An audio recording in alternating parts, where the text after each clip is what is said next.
In the previous tutorial, we were talking about creating basic Mercury model. In this part, we will focus on adding details to our model. The way in which we will achieve this is to create normal and displacement map. So let's begin with normal maps. I don't want to explain everything about it in this video because we don't have time for this. But for those who never heard about normal maps, let's say that normal maps contains data about the way in which light is reflected. This is important because in real world we hardly ever see perfectly smooth materials. In most cases, if lights shine on the surface, it will reflect in different directions. Now, some of you might ask how to achieve this, and the answer is very simple. We will use special program to get our normal map. We should move to this page and select our file.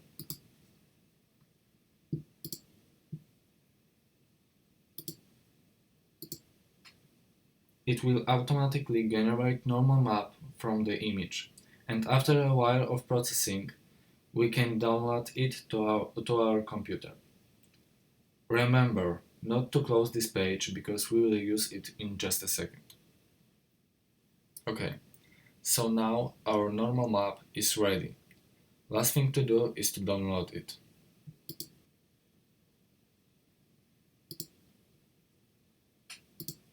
And remember not to close this page. This we can rid of. Okay. At this point we can go to the Blender and add our normal map. Go to our Mercury texture, press Shift A and select Image Texture.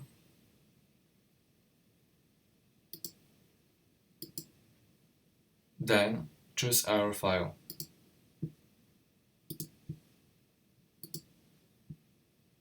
And set projection from flat to sphere. And at the end, connect image texture to diffuse shader. Now we can switch to the render mode and see the difference. And something weird happened.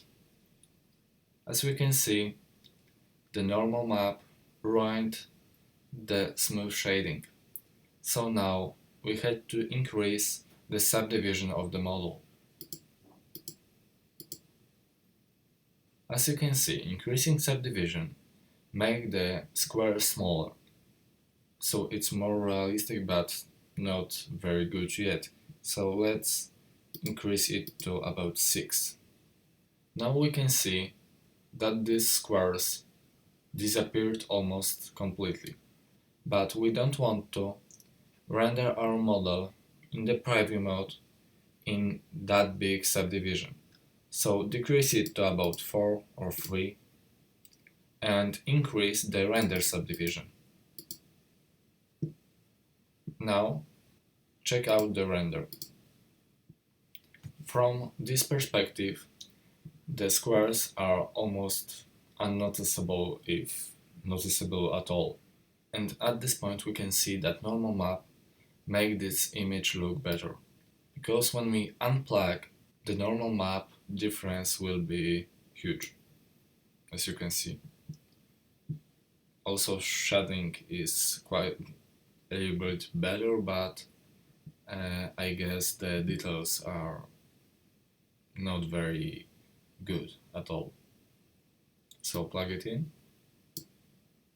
It looks at least a little bit better, but in the next steps we will learn how to make it more realistic, so the squares, even with the high resolution, won't be as visible as now and as in the render, and the surface of this planet will be better too. Now when we have our normal map, we can focus on displacement. We should go again to our page and this time select displacement. And again save image to your computer.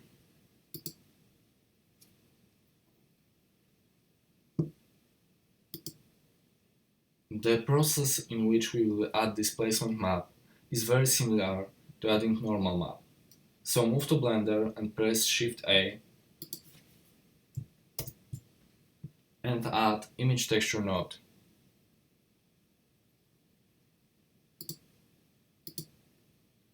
Select our file and change projection to sphere. Now connect it to the displacement in the material output.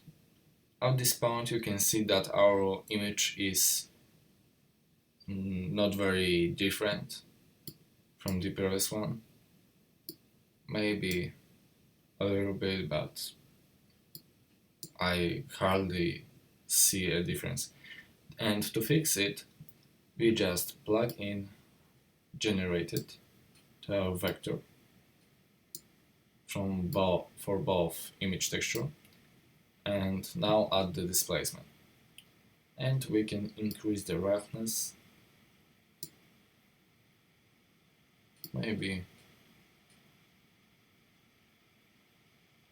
something like this.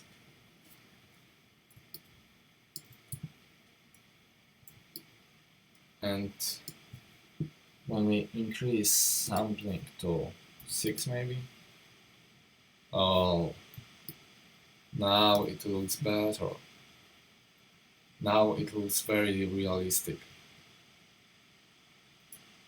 So, at this point our model is ready to render. But, well, the camera view is not very good in my opinion, so I will change it.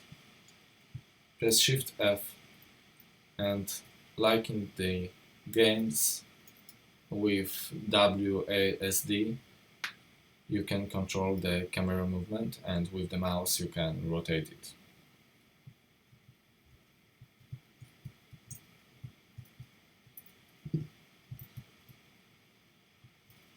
I'm pretty happy with this, so I will render like that.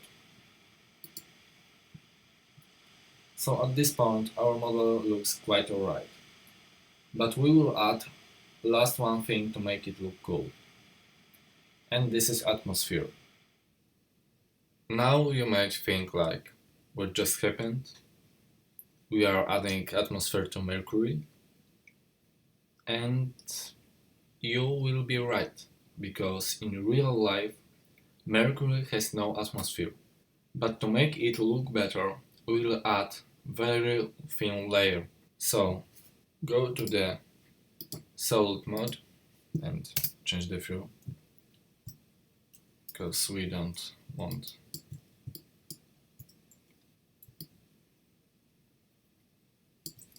And then select the model, press Shift plus D, Shift D, press right mouse button to keep it on a current position, then press S to scale it, and make it a little bit bigger, something like 1.01 should be enough. Then we can go to the node editor and create new material for the atmosphere. We will use diffuse and transparent shader.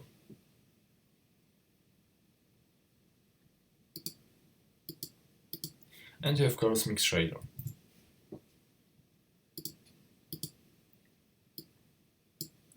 So now when we move to the render, we can see that atmosphere is partially transparent and partially not, and we can play with this setting.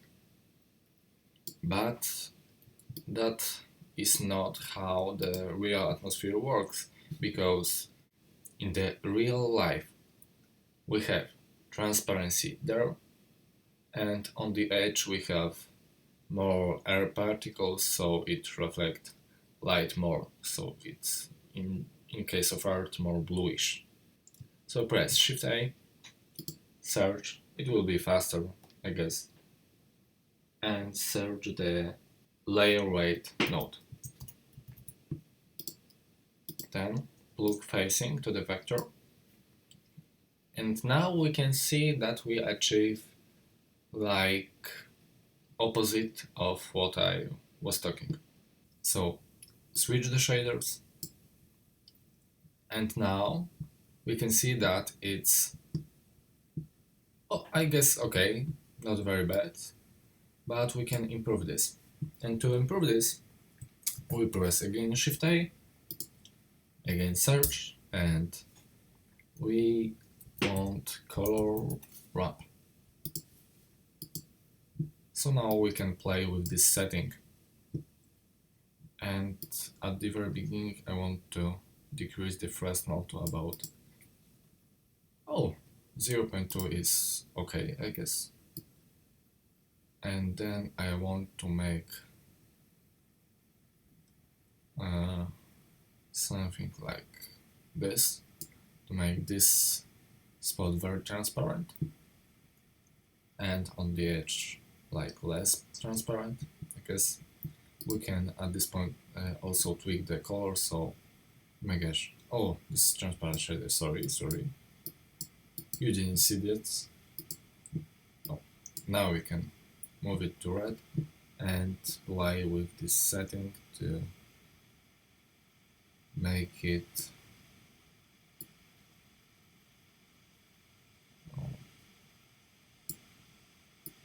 looks better, or something like this should be okay. And then I'll also change the color back. Okay, that's, I guess, alright. We can decrease the blinding to 1.5,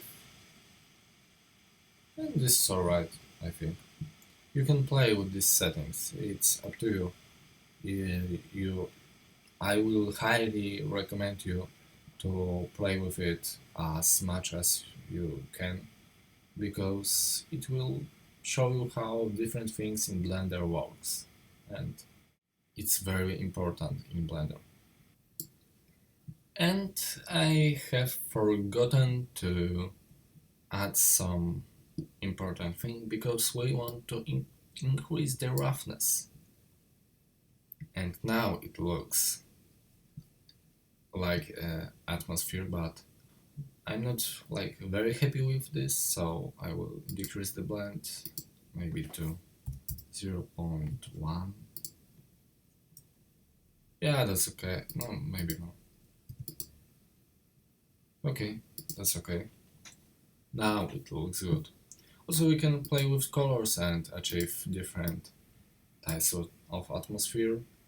I want to show you how different colors, how you can change the color and it will change the look of the picture dramatically.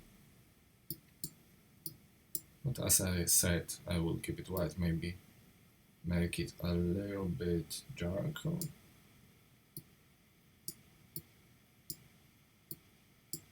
Okay, something like this looks okay. And that was our atmosphere. I'm happy with this project, but I want to change some settings.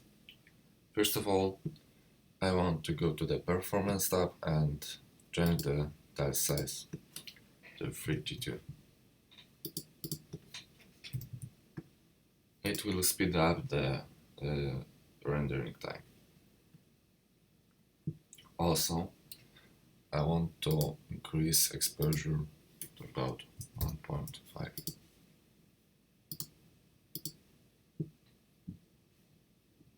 Or maybe more. Okay. And I guess I will change the color of the light.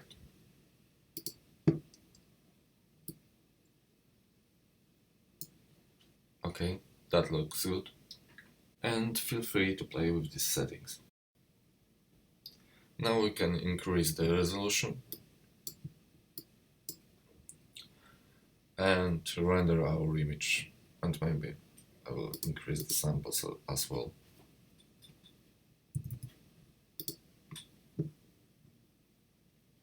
And and render it.